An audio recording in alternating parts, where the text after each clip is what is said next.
ఓం శ్రీ గురుభ్యో నమః. శ్రీ ఆనంద నిలయం ఛానల్ సభ్యులందరికీ కూడా నమస్కారం అండి.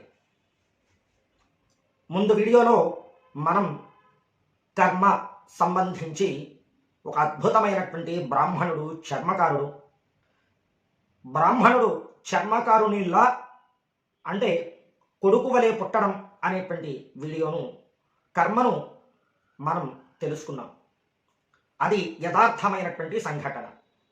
ఇప్పుడు భక్తి అనేటువంటి దివ్యమైనటువంటి యథార్థ సంఘటనతో మళ్ళీ మీ ముందుకు ఒక వీడియో తీసుకొస్తున్నాను.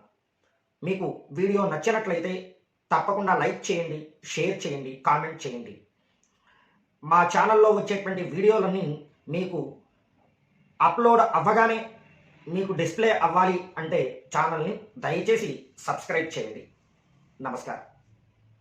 ఇకపోతే మన భారతదేశం అనేటువంటిది దివ్యమైనటువంటి అమోఘమైనటువంటి వివిధ సంస్కృతుల సమాహారం.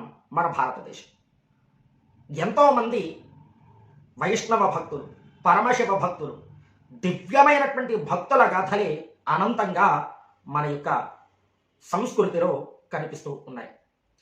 ఇక విష్ణు సంబంధంగా చూసినట్లయితే ఒక త్యాగయ్యను, అన్నమయ్యను ఇలా ఎంతోమంది కనిపిస్తూ ఉన్నారు. అలాగే ఈశ్వరునికి సంబంధించినటువంటి దివ్యమైనటువంటి కవులు ఉన్నారు. వారు మలహనుడు, పుష్పదంతుడు, హలాయనుడు అనేటువంటి కవులు ఒక 6 ఉన్నట్లుగా మనకి సాహిత్యములలో తెలుస్తూ ఉన్నది. అటువంటి దివ్యమైనటువంటి భక్తులు మనకి అడుగడుగునా కూడా కనిపిస్తూ ఉన్నారు. అది చరిత్రే సాక్ష్యం. అటువంటి భక్తులు నడిచినటువంటి నేలలో మనం సంచరిస్తూ ఉన్నాం. అటువంటి దివ్యమైనటువంటి భక్తులలో ఒక భక్తుని గాథ. పూర్వముఖానికి సమయంలో తమిళనాడులో ఒక బ్రాహ్మణుడు ఉండేవాట. ఆయన కడు పేదవాడు. ఆయనకి తినడానికి సరైనటువంటి తిండి లేనటువంటి పరిస్థితి ఆ బ్రాహ్మణుడు. అయితే ఒక రోజున ఆయనకి ఈశ్వరుని యొక్క దేవాలయం నిర్మించాలి అని ఒక సంకల్పం కలిగింది. అలా ఎప్పుడైతే సంకల్పం కలిగిందో ఆ గ్రామంలో ఉన్నటువంటి పెద్దలందరి దగ్గరికి కూడా ప్రతి ఒక్కరి దగ్గరికి వెళ్ళి మనం మన ఊరిలో అద్భుతమైనటువంటి శివాలయం నిర్మించుకుందాం అని చెప్పి అడిగారు. అడిగితే ఆ బ్రాహ్మణుడికి ఏ ఒక్కరూ కూడా సహాయం చేయలేదండి. ఊరి నువ్వు చూస్తే తినడానికి కూడా తిండి లేదు, నువ్వు దేవాలయం నిర్మాణం చేయడం ఏమిటి, దానికి మేమందరూ సహకరించడం ఏమిటి, ఇది ఒక వెర్రి వేషంలాగా, ఒక పిచ్చి వేషంలాగా ఉంది తప్పితే ఒక మతిస్థిమ్యతం లేనిటువంటి వాడు మాట్లాడే మాటల్లా ఉన్నాయి తప్పితే ఇది సామాన్యత మాట్లాడేటువంటి మాటల్లా లేవు. అది కాకపోయినా దేవాలయం నిర్మించాలంటే చాలా ఖర్చు అవుతుంది. అది పెద్ద పెద్ద మహారాజు లాంటి వాళ్ళు చేయగలరు తప్ప మన బోటి సామాన్యులు ఇటువంటి సాహసాలు చేయడం అనేటువంటిది దుస్సాహసం అని ఆ గ్రామంలో ఉన్నటువంటి ప్రజలందరూ కూడా అన్నారు. అయితే ఆ బ్రాహ్మణుడికి మాత్రం దేవాలయం కట్టాలి అన్నటువంటి కుతూహలం మాత్రం ఏమాత్రం పోలేదు. ఖచ్చితంగా ఆలయాన్ని నిర్మాణం చెయ్యాలి అనేటువంటి దివ్యమైనటువంటి మనస్సుతో, సంకల్పంతో ఆయన ఆ బ్రాహ్మణోత్తముడు ఉన్నాడు. అయితే ఒక శుభముహూర్తాన్ని చూసుకున్నటువంటి బ్రాహ్మణోత్తముడు ఊరి చివరికి వెళ్ళి చక్కగా అక్కడ ఒక పెద్ద వృక్షం ఉంటే దాని కింద కూర్చున్నటువంటి వారై అసలు దేవాలయం ఎలా ఉండాలి అని ఒక పుల్ల ఒకటి పుచ్చుకుని అసలు ఇలా అద్భుతమైనటువంటి దేవాలయం, ఈ దేవాలయానికి గర్భాలయం ఇంత ఉండాలి, దానికి అంతరాలయం ఇంత ఉండాలి, ఆ తర్వాత దానికి ఉండేటువంటి గడపల యొక్క ప్రమాణం ఇలా ఉండాలి, ఎంత వెడల్పుతో గర్భాలయం ఉండాలి, ఎంత ఎత్తుతో గర్భాలయం యొక్క శిఖరం ఉండాలి, అలా ప్రతిదీ కూడా ఆయన రాసుకున్నారు. ఆ దేవాలయానికి సంబంధించినటువంటి ఆ మూర్తికి, ఈశ్వరునికి సంబంధించినటువంటి స్నాన మండపం ఇలా ఉండాలి, ఉత్సవ మండపం ఇలా ఉండాలి, ఆ తరువాత దివ్యమైనటువంటి జ్వాలా తోరణం అనేటువంటిది ఈశ్వరుడికి చేస్తే అది ఆ తోరణాన్ని ఇలా నిర్మించేటువంటి విధంగా ఉండాలి, ఆ దేవాలయానికి బయట ఉండేటువంటి నందీశ్వరుని యొక్క ఎత్తు ఇంత ఉండాలి, ఈశ్వరుని యొక్క మూర్తి ఇంత ఉండాలి. అదేవిధంగా ఆ ఆ ఆలయానికి ఉన్నటువంటి ముఖమండపం మీద ఉండేటువంటి శాలాహారం ఏదైతే ఉందో అది ఇంత ఉండాలి, ఆ శిఖరానికి ఉండేటువంటి కంఠం ఇంత ఉండాలి, ఆలయానికి ఉండేటువంటి గోపురం అది ఏదైతే ఉందో అది ఇంత ఎత్తు ఉండాలి, దాని మీద ఫలానా మూర్తులు ఉండాలి, అయిన తర్వాత నంది మండపం ఇంత ఉండాలి అని ప్రతిదీ కూడా. అంటే మనం ఒక ఇల్లు నిర్మాణం చేస్తున్నాం, మనం ఒక ఇంజనీర్ దగ్గరికి వెళ్ళాం, వెడితే ఏమండి నాకు 3 బెడ్రూమ్ ఫ్లాట్ కావాలండి, నేను నా భార్య ఉండడానికి ఒక గది, అదేవిధంగా మాకు 2 పిల్లలు ఉన్నారు, మా 2 పిల్లలకి కూడా ఈ విధమైనటువంటి గదులు కావాలి అని చెప్పి, అదేవిధంగా అటాచ్ బాత్రూములు రావాలండి, ఇలా లిఫ్ట్ కూడా పెట్టుకుందాం అనుకుంటున్నాం, రేపన్నాడు ఫ్యూచర్లో ఎప్పుడైనా లిఫ్ట్ పెట్టుకుంటే ఇలా ఉండాలి అని మనం ఇంజనీర్తో చెప్పి ఒక ప్లాన్ రెడీ చేసుకుంటాం కదా. అలాగే ఆ బ్రాహ్మణుడు కూడా ఒక ప్లాన్ వేసుకున్నారు చక్కగా. ఇసుకలు పూర్వం ఇలా ఉండేవి కాదు. పూర్వం ఉత్తర ప్రాంతంలో వారైతే భూర్జపత్రములు అనేటువంటి ఒక చెట్టుకు సంబంధించినటువంటి బెరడు, ఆ బెరడు మీద రాసేవారు. ఇవి ఇంచుమించుగా ఇలా కేదార్ ప్రాంతం పెడుతూ ఉంటుంటే మీకు ఆ చెట్లు కనిపిస్తూ ఉంటాయి. కేదార్ నుంచి బదరి వెళ్ళేటువంటి ప్రాంతంలో నేను చూశాను ఆ చెట్లని స్వయంగా. అందువల్ల ఏంటంటే ఆ ప్రాంతం వాళ్ళందరూ కూడా భూర్జపత్రాల మీద రాసేవారు. ఇలా మన దక్షిణ ప్రాంతానికి వచ్చినట్లయితే తాళపత్రాల మీద రాసేవారు, అంటే త్రాటాకు యొక్క రేకుల మీద ఈ పుస్తకాన్ని రాసేవారు.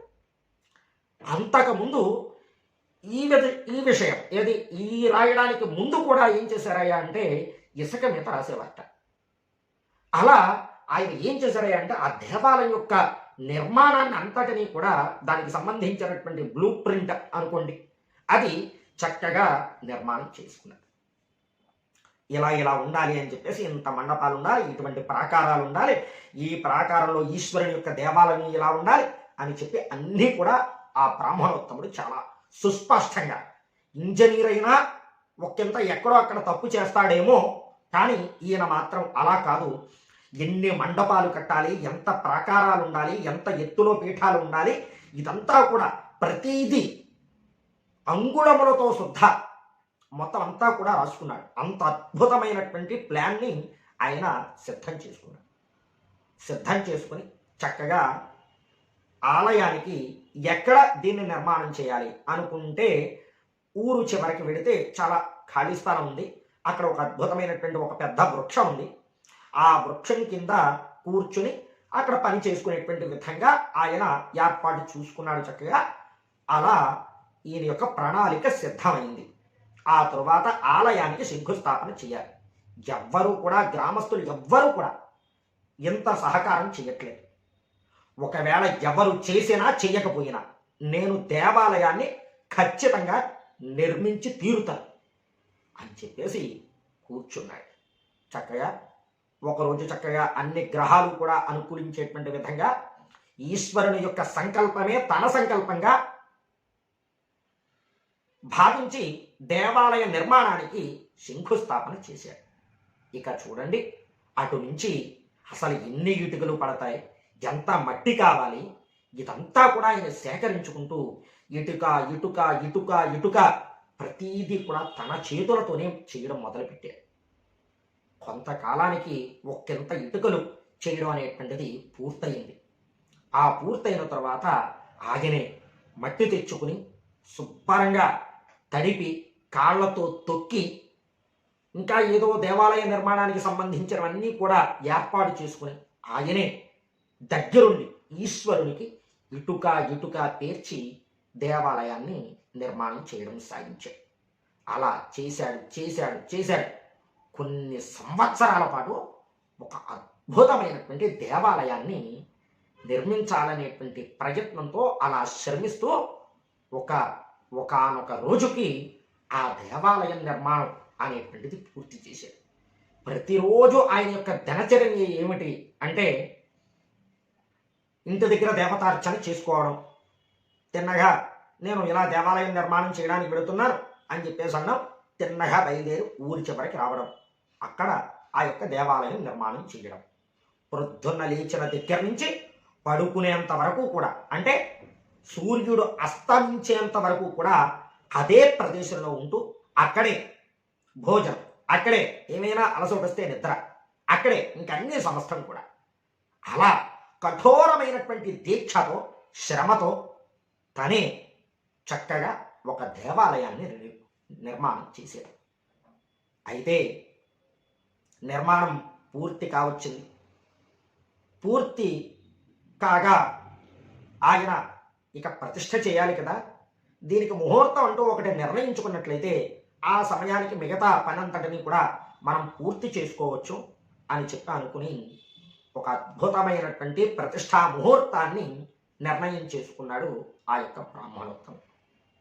ఇదిలా ఉంటే ఆ తమిళ ప్రాంతానికి సంబంధించినటువంటి మరొక మహారాజు ఈశ్వరునికి ఒక దివ్యమైనటువంటి దేవాలయాన్ని ఒకటి నిర్మాణం చేశాడు. చేస్తే ఆయన కూడా ఒక ముహూర్తం పెట్టుకున్నాడు.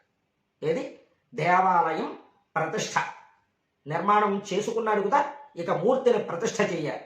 దాని నిమిత్తం పండితులందరినీ కూడా సంప్రదించి ఏ ముహూర్తంలో చేస్తే చిరకాలం పాటు దివ్యంగా శోభాయమానంగా తేజరులుతుందో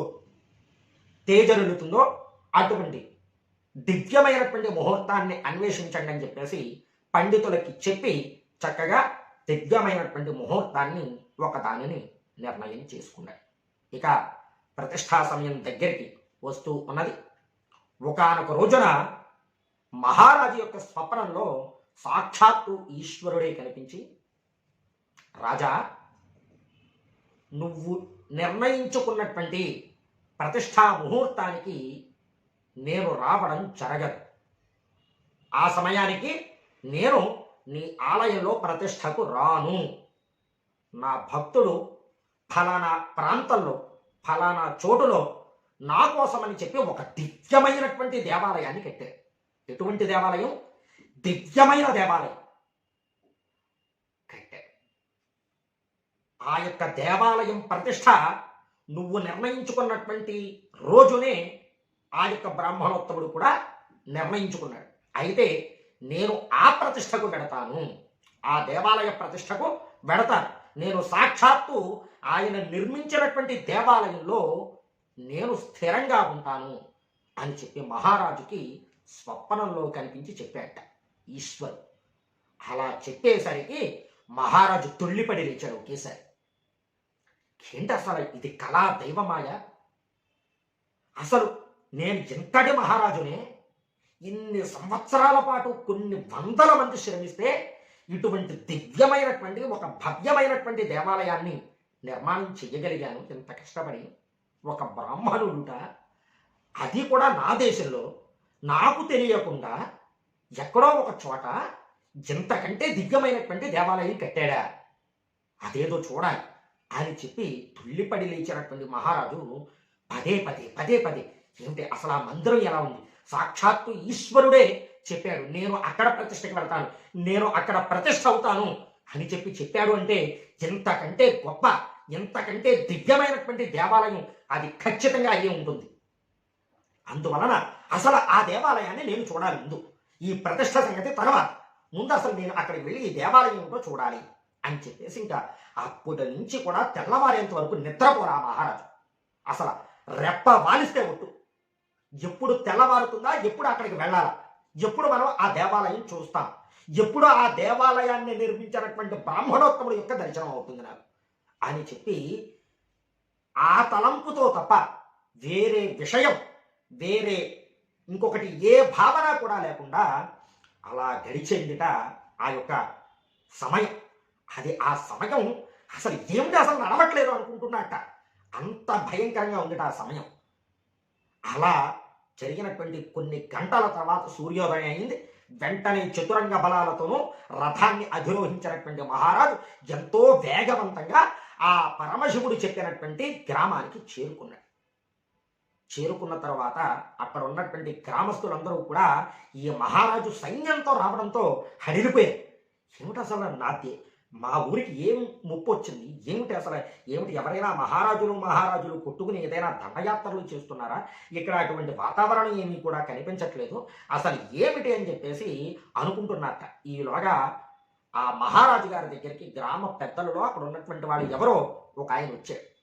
ఆయన వచ్చి మహారాజు దగ్గర, అయ్యా మహారాజా, మీరు రావడం మాకు చాలా ఆనందకరంగా ఉన్నది, ఎందుకోసం మా గ్రామం వచ్చారో దయచేసి తెలియచేయగలరా అని చెప్పి అన్నట్ట ఆ యొక్క గ్రామంలో ఉన్నటువంటి ఒక కథ. అలా అనేసరికి ఇక్కడ ఎవరు, ఒక బ్రాహ్మణుడు ఏదో దేవాలయం నిర్మించాట అన్న. అంటే ఆ గ్రామస్తులందరూ కూడా ఈ మహారాజును చూసి, ఎంతకాలం మన ఊరిలోనే ఒక మతిమరుపువాడు, ఒక చేదస్తుడు ఉన్నాడు అనుకున్నాను, కానీ మన దేశాన్ని మన రాజ్యాన్ని పరిపాలించేటువంటి మహారాజు కూడా కాదంతా ఒకంత దెర్రి, పిచ్చి, చేదస్తం ఇవన్నీ కూడా ఉన్నట్లు ఉన్నాయి అని చెప్పి వాళ్ళు నవ్వితే మహారాజు ఎక్కడ కోప్పడతాడా అని చెప్పేసి ఆ నవ్వుని లోపల మనస్సులోనే ఉంచుకుని, అయ్యా మహారాజా మరి అక్కడ అన్నాడు మరి, కానీ ఆ దేవాలయం ఏమిటో ఇదేమిటో మరి మాకైతే కనుక ఇప్పటివరకు తెలియదు, ఒక పని చేయండి, ఫలానా చోట్లో ఆ యొక్క బ్రాహ్మణుడు ఉండేటువంటి ఇల్లు ఉంది, అక్కడికి వెళ్ళండి, అక్కడికి వెళితే మీకు ఆ విషయం తెలుస్తుంది అని చెప్పేసి అన్నట్ట. అంటే కూడా వచ్చిన వాడే ఆ బ్రాహ్మణుడు ఇల్లు కూడా చూపించాడు. తిన్నగా మహారాజు దగ్గరికి వెళ్ళాడు. ఆ మహారాజు ఆ యొక్క బ్రాహ్మణుడి యొక్క ఇంటికి వెళ్ళాడు. వెళ్ళేసరికి అక్కడ బ్రాహ్మణుడి యొక్క ఇల్లాలు ఉంది. మహారాజు గారు రాకతో కాస్తంత ఆ యొక్క సాధ్యమని, అయ్యా మహారాజా నమస్కారం అని చెప్పి ఆ యొక్క బ్రాహ్మణుని యొక్క భార్య నమస్కరించింది. అయ్యా మంచినీళ్ళు తాగుతారా అని చెప్పేసి ఏదో అడిగింది. అలాగేనమ్మా, ఇవేమీ అవసరం లేదు, అయితే నీ పెనిమిటి ఏదో దివ్యమైనటువంటి దేవాలయం కట్టారట, ఏమిటి అని చెప్పేసి అన్నట్ట ఆ యొక్క మహారాజు ఆ యొక్క ఇల్లాలు అనేసరికి ఆవిడికి మనసులో అదే భావన, ఏమిటి ఇదేమిటిది, ఇంతకాలం మా ఆయనే పిచ్చాడు అనుకున్నాను, ఇప్పుడు మన దేశాన్ని పాలించే రాజు కూడా పిచ్చుందా ఏమిటి అని చెప్పి మనసులో అనుకుంది. ఏమిటో దేవాలయం కడతానని చెప్పేసి వెళుతూ ఉంటాడు. ప్రొద్దున్నే తెల్లారేటప్పటికి వెళ్ళిపోతాడు. సంధ్యావందనం ఏదో చేసుకుని, దేవతార్చన ఏదో చేసుకుని వెళ్ళిపోతాడు. మధ్యాహ్నం తినడానికి రాడు, సాయంత్రం మళ్ళీ చీకట పడితేనే కానీ ఇంటికి రాడు. ఏదో కట్టానంటున్నాడు, ఆ ఇటుకలు చేశానంటున్నాడు, ఆ శాలాహారం కట్టానంటున్నాడు, ఈ పునాది వేశానంటున్నాడు, ఆ గుమ్మం అలా పెట్టానంటున్నాడు, ఇటుకలు అంటున్నాడు, ఇలా పేల్చాను, ఇలా కాల్చాను అని ఏదో చెప్తున్నాడు. ప్రతిరోజు చేసింది ఏదో చెప్తున్నాడు ఇళ్ళకి. కానీ ఏ రోజు ఈ ఇళ్ళాలు కూడా అసలు ఏం గడుతున్నాడు మా ఆయన అని చెప్పేసి ఎప్పుడు ఈవిడు కూడా వెళ్ళి చూసి రాలేదు. ఇలా జరిగింది అని చెప్పేసి మనసులో అనుకుంటోంది. ఏమోనండి మహారాజా, నేను కూడా ఇప్పటి వరకు వెళ్ళి ఆ దేవాలయాన్ని ఏమీ చూడలేదు.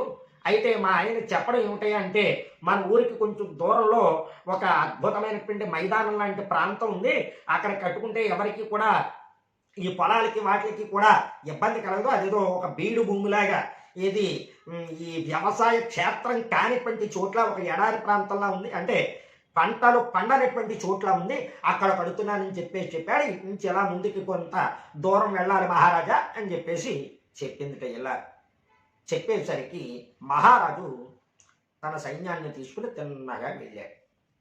వెళితే అక్కడ చక్కగా ఒక అద్భుతమైనటువంటి ప్రాంతం, నిర్మానుషమైనటువంటి ప్రాంతం, ఒక అద్భుతమైనటువంటి పెద్ద చెట్టు, చల్లని నీడనిచ్చేటువంటి చెట్టు. ఆ చెట్టు మొదట్లో కూర్చొని ఒక గోచి పెట్టుకుని కూర్చున్నట్ట ఒక బ్రాహ్మణుడు. ఆయన్ని చూశాడు. చూసి తిన్నగా మహారాజు ఆయన దగ్గరికి వెళ్ళాడు. వెళ్ళి ఆ ప్రాంతం అంతా కూడా చూశాడు. చూసి ఆశ్చర్యపోయాడు మహారాజు. ఆశ్చర్యమే, ఇంకా మామూలు ఆశ్చర్యం కాదు, అంతటి భ్రాంతికి కూడుకున్నటువంటి ఆశ్చర్యం, అంతటి ఆశ్చర్యం. మీకు కూడా తెలుస్తున్నది ఏమిటో ఆశ్చర్యం. ఒక్క నిమిషం. ఏమిటి అంటే, ఆ బ్రాహ్మణుడు ఉన్నటువంటి చెట్టు దగ్గరికి వెళ్ళి, అయ్యా బ్రాహ్మణోత్తమ మీరేనా అని చెప్పేసి అన్న తర్వాత, ఆ బ్రాహ్మణుణ్ణి నేనే అన్నాడు. అంటే నాకు సాక్షాత్తుగా ఈశ్వరుడు ఫలానా రోజు మీరు దేవాలయ ప్రతిష్ఠ చెయ్యడానికి ముహూర్తాన్ని నిర్ణయించుకున్నాను అని చెప్పేసి అన్నారు కదా. ఆ రోజు ఈరోజే. అయితే ఈశ్వరుడు చెప్పాడు నా స్వప్నంలో, ఆ బ్రాహ్మణుడు దివ్యమైనటువంటి మందిరాన్ని కట్టాడు. అది ఆ మందిరం అసలు భూమి మీద లేనంతటి గొప్ప దివ్యమైనటువంటి మందిరం. అటువంటి మందిరం ఎప్పటి వరకు ఏ మహారాజు కూడా నిర్మాణం చెయ్యలేదు. అటువంటి మందిరాన్ని నిర్మించాడు. నువ్వు పెట్టుకున్నటువంటి ఈ ముహూర్తానికి, నువ్వు నిర్మించినటువంటి దేవాలయానికి ప్రతిష్టకి రాను. ఆ బ్రాహ్మణుడు నిర్మించుకున్నటువంటి దేవాలయానికి నేను మూర్తిని అక్కడ ప్రతిష్ట అవుతాను అని చెప్పి ఆ యొక్క మహారాజు ఆ బ్రాహ్మణోత్తముడితో చెబితే ఆ బ్రాహ్మణుడు ఒకంత ఆశ్చర్యపడ్డాడు.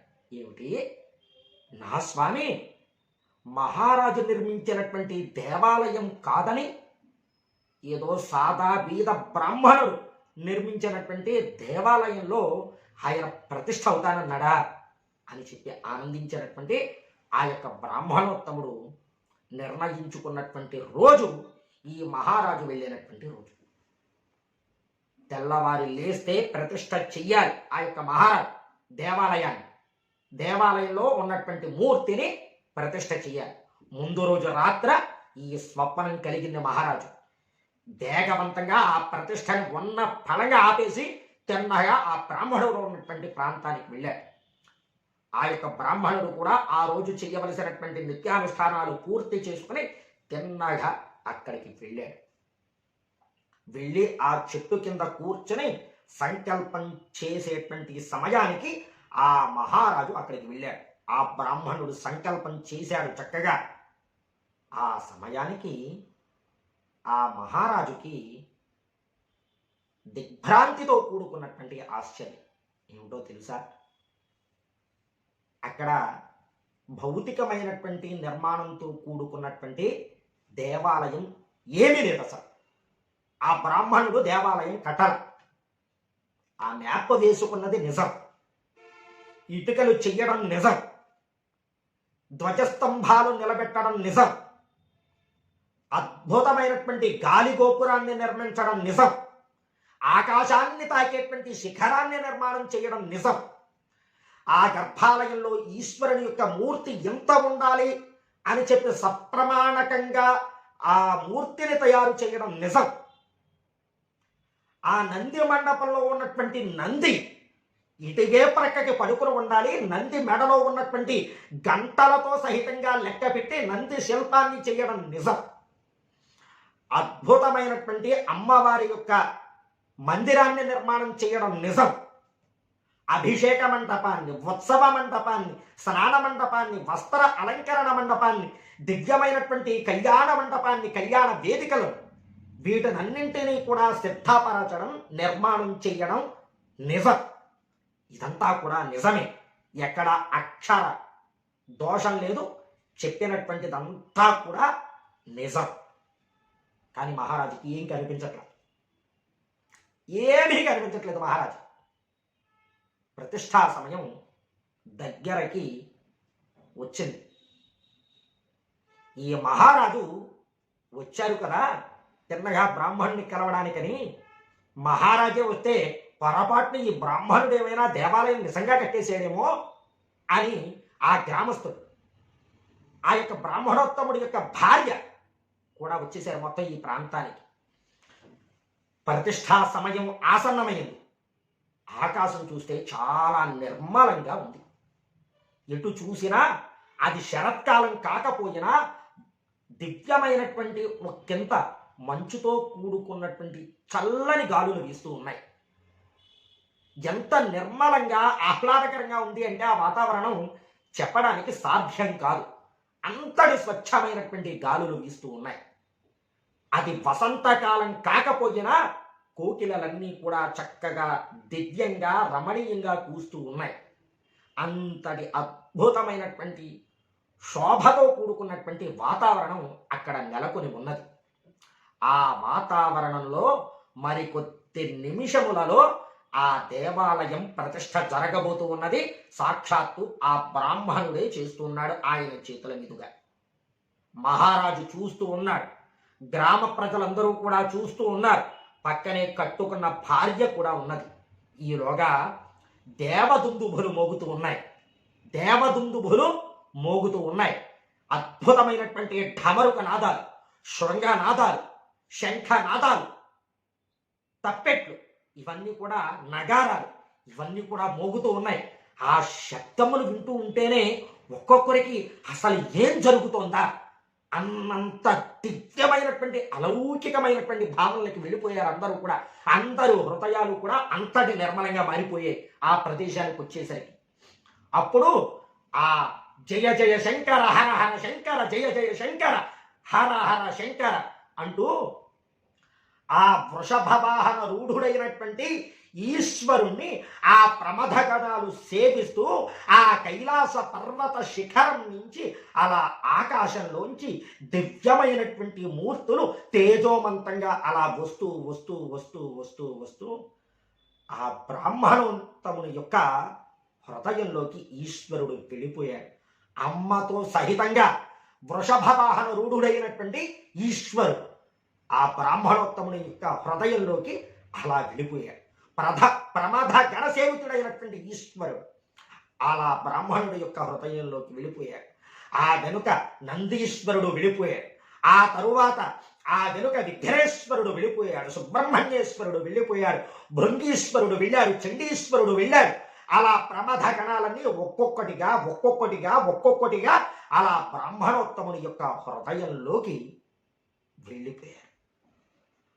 అలా వెళ్ళినటువంటి బ్రాహ్మణోత్తముని యొక్క హృదయంలో సుస్థిర ప్రతిష్ఠుడైనటువంటి ఈశ్వరుడు ఎప్పుడైతే అలా చేరుకున్నాడో ఆ మహారాజు చూస్తూ ఉండగా, ఆ కట్టుకున్నటువంటి భార్య చూస్తూ ఉండగా, ఆ గ్రామస్తులందరూ కూడా చూస్తూ ఉండగా ఆ బ్రాహ్మణోత్తముని యొక్క పవిత్రవంతమైనటువంటి ఆ ఆత్మ తిన్నగా ఆ కైలాస శిఖరాన్ని చేరుకుంది. ఈశ్వరునిలో ఐక్యమైపోయింది. ఈశ్వరునిలో ఐక్యం అయిపోయింది. అంటే ఈయన దేవాలయం ఎక్కడ కట్టుకున్నాడో మీరు ఎప్పటికైనా గుర్తించారా? ఈ దేవాలయం ఎక్కడ కట్టాడు అంటే ఆయన మనస్సులో కట్టాడు. దేహో దేవాలయ ప్రోక్తో జీవో దేవస్థానాతన అన్నారు కదా. వీళ్ళందరూ నాకు సహకరించకపోయినా నేను దేవాలయం ఎందుకు నిర్మించకూడదు?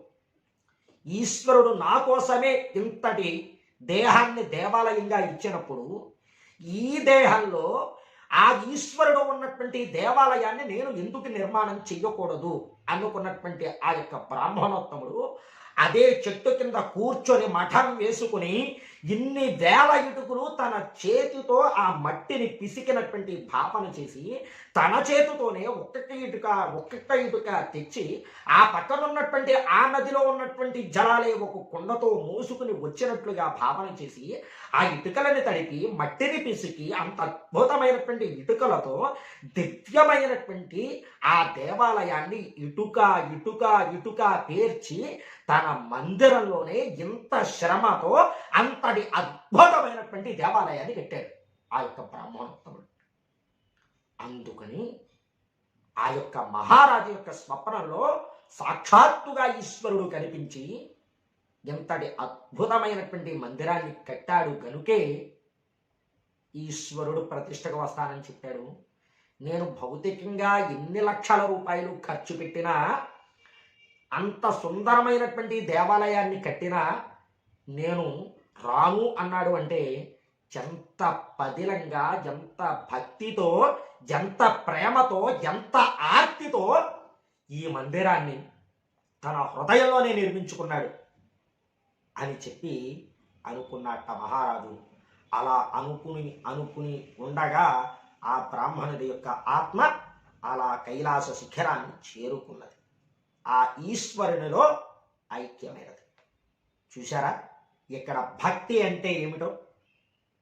భక్తి అంటే భగవంతుని పట్ల మనం చూపించేటువంటి ప్రేమని భక్తి అంటారు. తల్లిదండ్రుల మీద చూపించేటువంటి ప్రేమ ఒక రకమైనటువంటి ప్రేమ, భార్య మీద చూపించేటువంటి ప్రేమ మరొక రకమైనటువంటి ప్రేమ, పుత్రుల మీద చూపించేటువంటి వాత్సల్యవంతమైనటువంటి ప్రేమ మరొక రకమైనటువంటి ప్రేమ, ఒక స్నేహితుల పట్ల చూపించేటువంటి ప్రేమ మరొక రకమైనటువంటి ప్రేమ, ఒక గురువు పట్ల చూపించేటువంటి ప్రేమ మరొక రకమైనటువంటి ప్రేమ. అసలైనటువంటి ప్రేమ అంటే ఏమిటి అంటే భగవంతుని పట్ల మనం చూపించేటువంటి దివ్యమైనటువంటి శ్రద్ధకి, ఆ ప్రేమకి భక్తి అని పేరు. అటువంటి భక్తి శ్రద్ధలతో దివ్యమైనటువంటి దేవాలయాన్ని తన గుండెల్లో కట్టుకుని, ఈశ్వరుణ్ణి తన గుండెలో ప్రతిష్ఠ చేసుకుని సాక్షాత్తు కైలాసం చేరుకున్నటువంటి ఆ యొక్క బ్రాహ్మణోత్తముడు. ఇప్పుడు చెప్పండి భక్తి అంటే ఏమిటో. ఇది తమిళనాడులో నిజంగా జరిగినటువంటి చరిత్ర విషయం. అయితే నేను ఒక చోట ఈ చెప్పినటువంటి కథనంతటిని కూడా నేను ఒక ఆర్టికల్లో చదవడం జరిగింది. ఆ బ్రాహ్మణుడు పేరు నాకు గుర్తులేదు, ఆ ఊరి పేరు నాకు గుర్తులేదు, కానీ ఇది నిజం. మీలో ఎవరికైనా ఆ బ్రాహ్మణుడు పేరు, ఆ ఊరి పేరు తెలిస్తే దయచేసి ఈ వీడియోలో ఉన్నటువంటి కామెంట్ సెక్షన్లో చెప్పండి. ఆ పేరు తెలిసేంత వరకు ఈ వీడియోని మీరు దయచేసి షేర్ చేయండి. ఎవరో ఒకరు ఖచ్చితంగా ఈ కథని చదివి ఎక్కడో అక్కడ ఉంటారు, ఆ పేర్లు గుర్తుంచుకున్నటువంటి వారు ఉంటారు. వారికి చేరేంత వరకు కనుక ఈ కథని మీరు షేర్ చేసినట్లయితే మనం ఆ భక్తుడు నిర్మాణం చేసినటువంటి దేవాలయాన్ని తదనంతర కాలంలో ఆ మహారాజు యథాతథంగా ఆ బ్రాహ్మణుడు ఎలా అయితే నిర్మాణం చేశాడని చెప్పాడో అలా ఆ మహారాజు ఆ దేవాలయాన్ని అక్కడ నిర్మాణం చేశాడట. ఆ దేవాలయాన్ని మనం దర్శించడానికి మనకి వీలవుతుంది. ఆ ఈశ్వరానుగ్రహం పొందడానికి మనకి ఆస్కారం కలుగుతుంది. ఇది శివం, ఇది నిజం, ఏమాత్రం అబద్ధం కాదు. ఇది జరిగినటువంటి చరిత్ర, చరిత్రలో దివ్యమైనటువంటి భక్తుని యొక్క గాథ. ఓం శ్రీ గురుభ్యో నమః. మీ ఆనంద నిలయం తేజస్వి శర్మ. హర హర మహాదేవ్.